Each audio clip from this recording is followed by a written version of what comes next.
يما أبشرك تخرجت.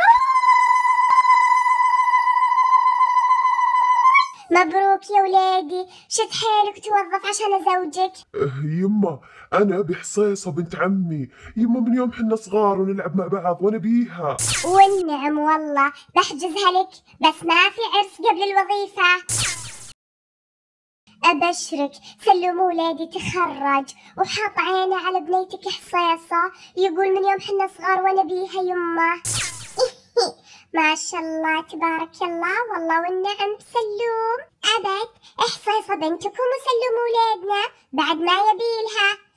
الله يسلمك حبيبتي، بس عاد أنا قلت له ما في زواج قبل الوظيفة.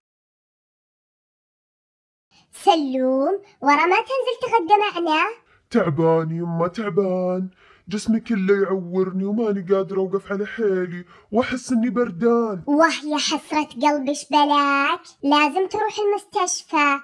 بشر يا دكتور. بص يا ابني، حضرتك مصاب بفيروس الإيدز وده نتيجة نقل دم ملوث.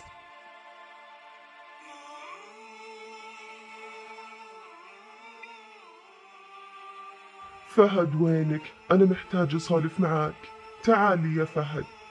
والله ما أدري وش أقول لك يا سلوم، بس أنا مسافر ويمكن أجلس شهر شهرين برا.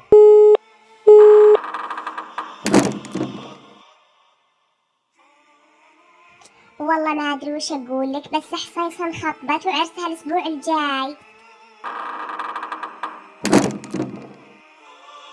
ما عندنا وظايف، ما عندنا وظايف.